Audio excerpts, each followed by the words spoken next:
Can they catch the Tigers, or it is a pipe dream? Should we be focused on the AL wild card? Yes, Tone, you said what now? That game was jam-packed full of entertainment. I know it's tough to compare to like football. I thought that, I'll be brutally honest, I thought the first two Browns games have been snooze fest. This had action. Well, you were proven wrong. This had entertainment. Game. You were proven wrong in the first game. Oh, really? Yeah. The entertainment quotient said it was the third most entertaining game. Oh, that's right. You just don't know ball. I mean, that's all there is to it. I know. Either way, yesterday was awesome. It was an awesome way, especially when your closer comes in and blows it. How often, like the psyche of a fan base, when a closer comes in and gives up a bomb, and you're like, well, we don't really have a closer, so you're deflated, and then you come through in the 10th with the tricked up 10th inning that we have in baseball these days, and I was like, all right, we're back in it. Can I admit something here?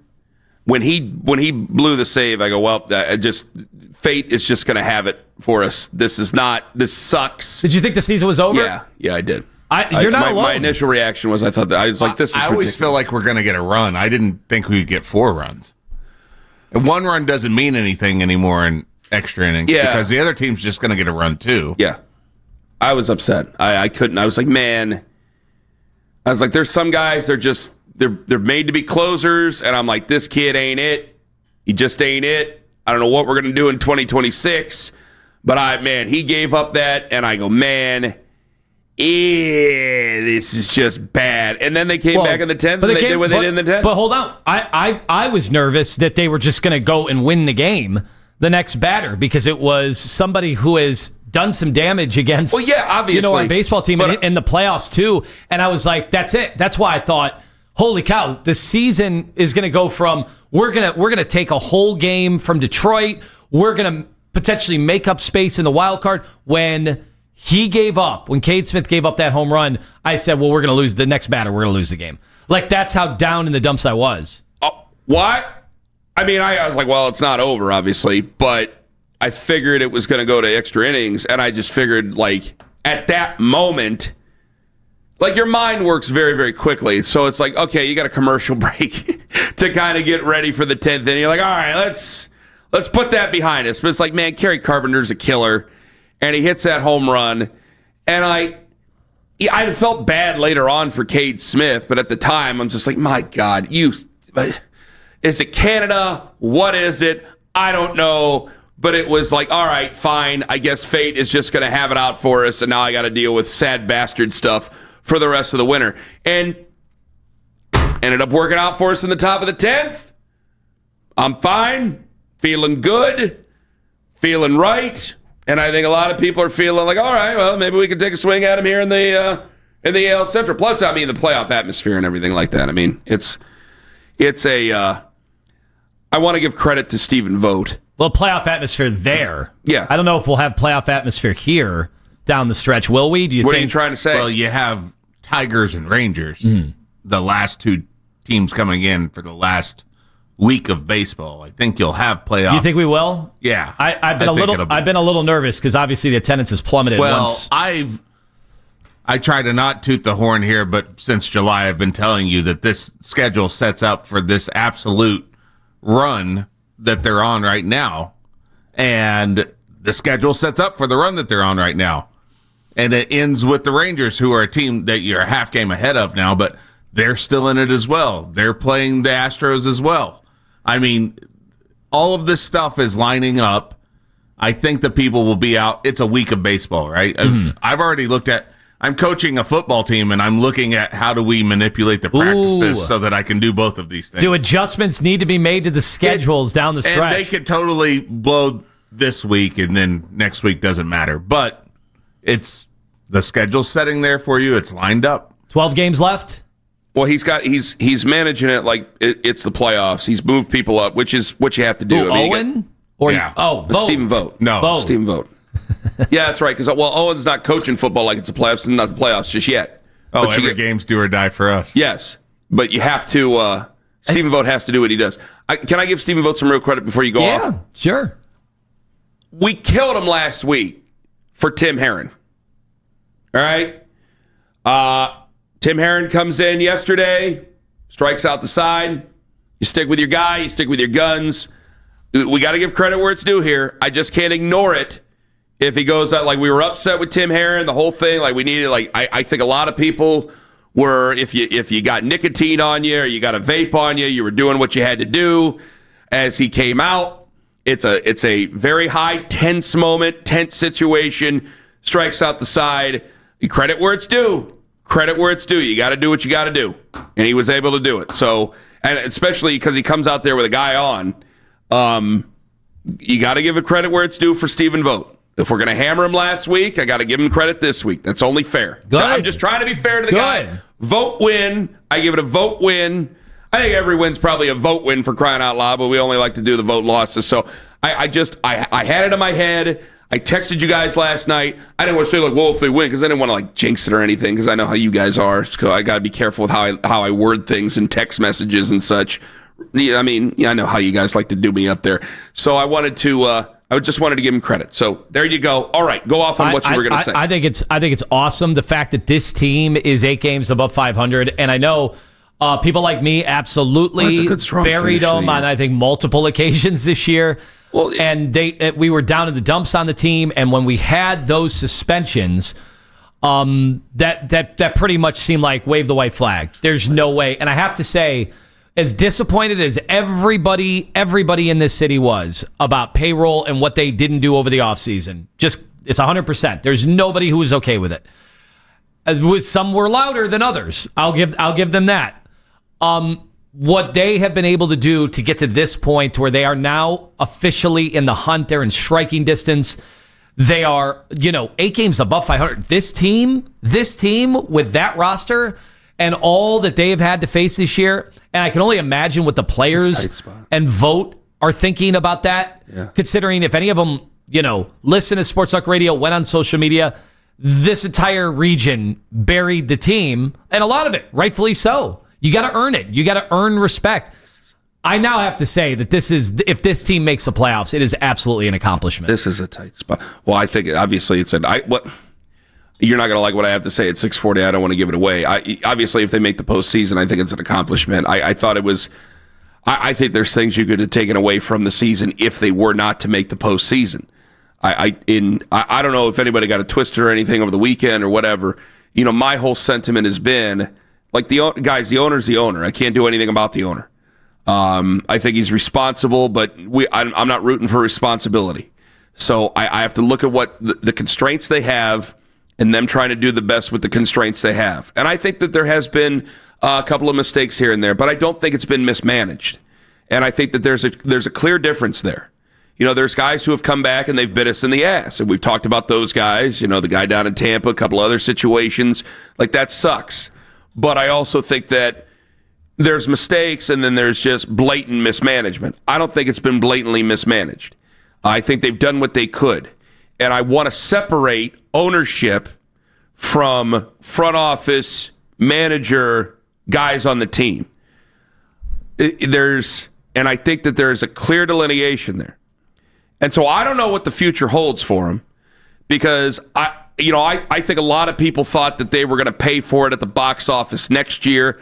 I don't know. I know some people came earlier in the year. I know that the attendance was sparse. The last homestand, not a lot of people wanted to talk about it. We've heard a million excuses. We give a million excuses.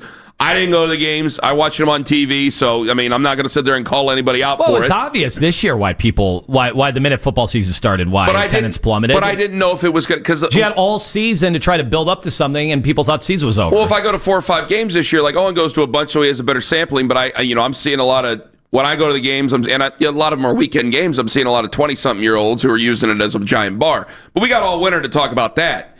So I think when you think big picture and taking it out on them, what was really going to hit? And my whole issue was, guys, I can't sit there and wish the worst and say how bad they are and how at times they've played terribly. I don't wish the worst on them because I didn't think they were going to win it. They were going to learn any lessons. Like, the Dolans aren't going to learn any lessons. They're going to look at their history and go, well, we made the postseason this many times. We've only missed the postseason that many times. Our way still works. So then I have to look at it and go, okay, how can I put the best foot forward? I think you can rip them no matter what. My issue with the postseason was is that it ain't going our way during the 10-game losing streak, but can we figure this out with the starting rotation? Can we find some guys in the lineup that we like who aren't in AAA right now? Like, that's what I was thinking back in July. Here we are in September, and I think that I'm more interested in just making the postseason and moving on. Any way you want to do it. Yes, I think that winning the division is possible. It's hard not to when you have 5 more games against Detroit.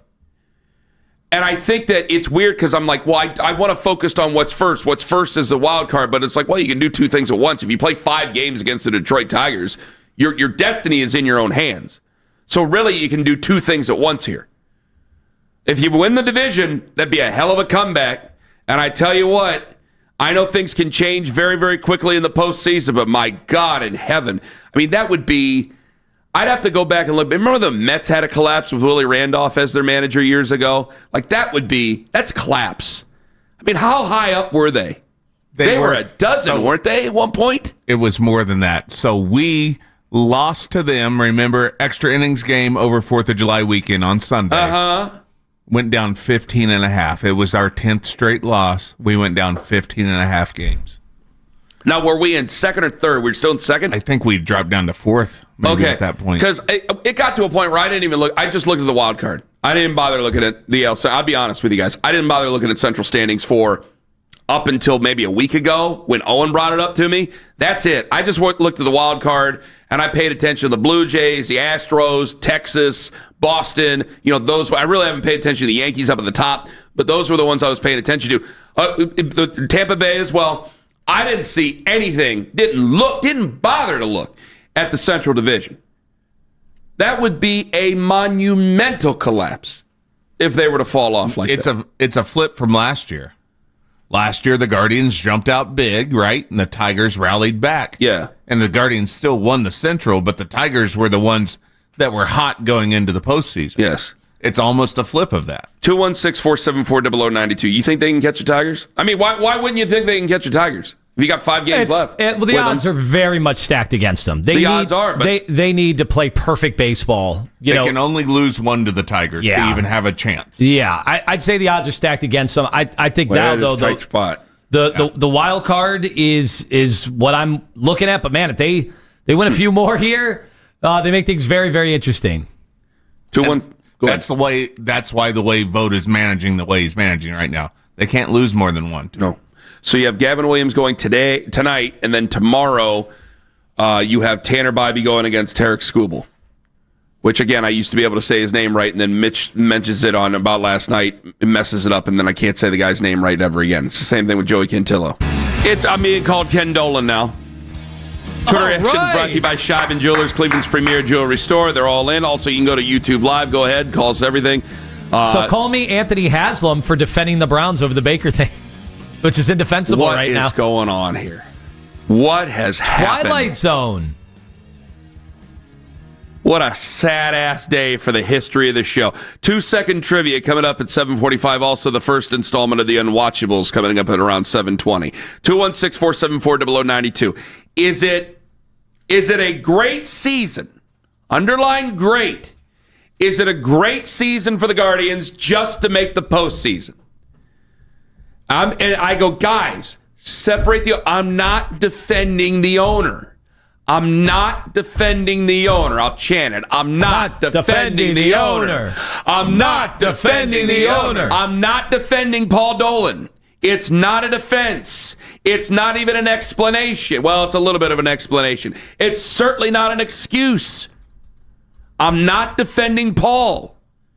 I'm looking at the guys in the uniforms. I'm looking at the guys in the clubhouse. The actual team. They were how many games back? 12 or 15? I didn't even look. 15.5. I haven't looked until last week when Owen's like, hey, they can make a run here. I haven't looked since then. Or since before then. Like, it was just nothing. And now you're 5.5 out. You win this great game yesterday in extra innings. And you're looking at your manager. Hey, we gave him hell last week when he put Tim Herron in. Things got blown up. People were upset. I give him credit for putting in Tim Herron, for sticking with his guys, You got to have confidence in your guys to have them come around you. You're not the Yankees. You can't be willy-nilly about this stuff. He did a tremendous job with it. I want to give him credit where it's due. So Tim Herron comes in. He strikes out the side after he comes in yesterday. Where you already have a batter on or a runner on. Comes in, strikes out the side. You had Cade Smith give it up. I thought for sure this game was going to end up being a loss. I was sick. The top of the 10th was great. You end up winning the game 7-5. You're managing this like a postseason series now. You got everybody bumped up. Gavin Williams is tonight. Tomorrow you will have Tanner Bybee going against Tarek Skubal. This is a big, big series here. A.J. Hinch feeling the heat a bit. Everybody feeling the pressure a bit. Going, this is a big moment. If this team, which had David Fry on the mend, had Lane Thomas get hurt, these were big pieces that you knew, like the David Fry thing you knew, obviously, going into the offseason. You were like, it's going to be a minute. But also, you didn't think that Lane Thomas was going to get hurt again. These are big pieces that you're missing here. I mean, good God.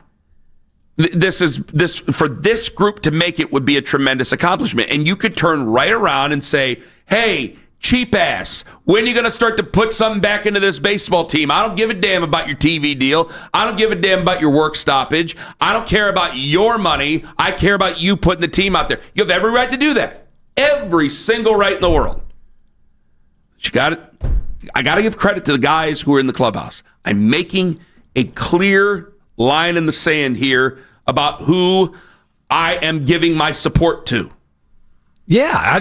You sound like you disagreed with me. No, I don't disagree with that part of it. I mean, I don't sit there watching teams down the stretch try to make the playoffs and think of the owner. I mean, they're the last. I know baseball, they make it hard for you to do that, but that's the last person I'm thinking about. I'm thinking about this team and how we all kind of collectively buried the team. And, they had earned that. They had not played well.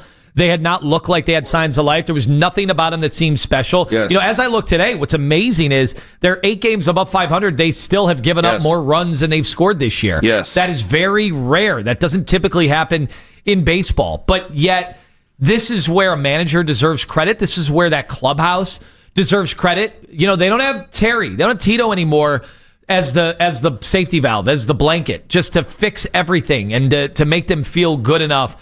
No, they had to go do this on their own. It's why it was important that they had such a great year that they did last year to kind of build that confidence, that trust in each other. That works 2 ways in that clubhouse. And so as we're sitting here, the fact that they're even in this thing, considering the lineups they had trotted out all season long, and we'll see like Manzardo, and now, you bring up Kafis.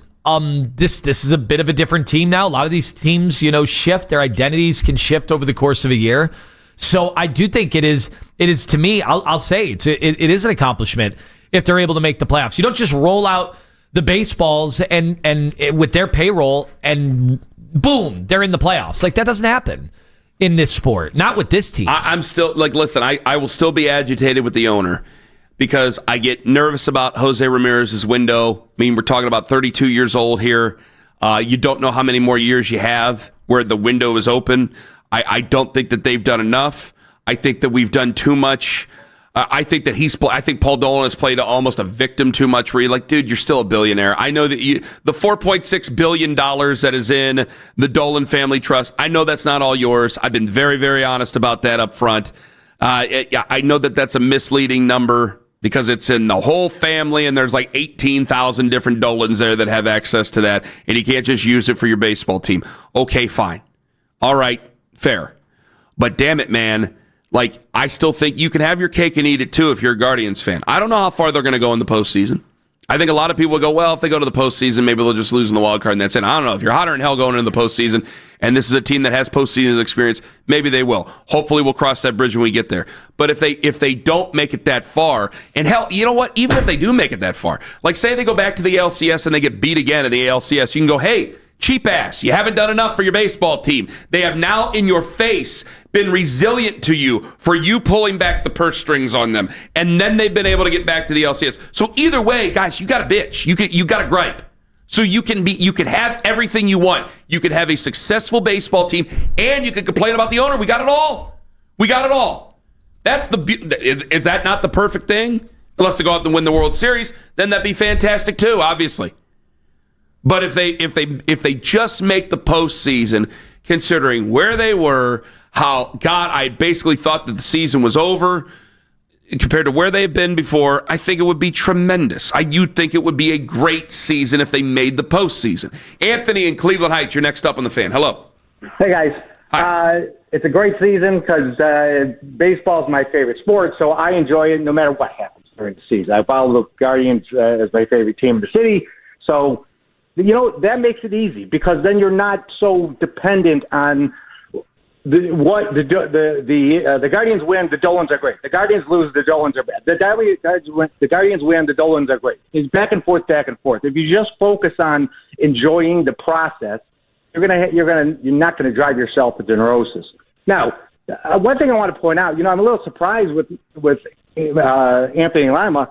You got to give yourself some credit because earlier this year you had some debates on your show about the Guardians when they were in the doldrums of the 10-game losing streak. And Lima, you had said what you should say, and what you should do is defend the Dolans because you said and look at the track record of this organization. They are consistently competitive. So bank on that. Don't bank on a poor stretch in one season and of a 10-game losing streak and say, why don't you just relax and see what this organization does on a regular basis and trust that. Now, to be honest, that's what I've done in like the various chat rooms and discussions that I had over the years. Chat rooms, Anthony. Season. Chat rooms. ASL. Yeah. But I remember the ASL days.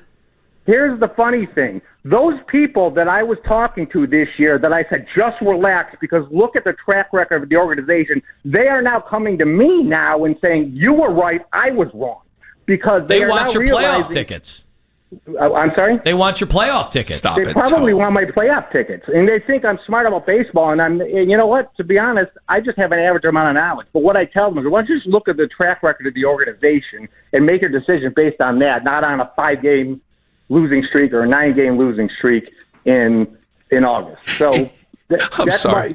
There you go. Anthony is the first caller we've ever had that's I'm average. Like we've had callers say like, "Oh, I'm just an idiot, guys." We've had callers say that they were smarter than everybody in Cleveland. And Anthony, thank you for the call. We've never had a caller just say, "You know what? I'm average."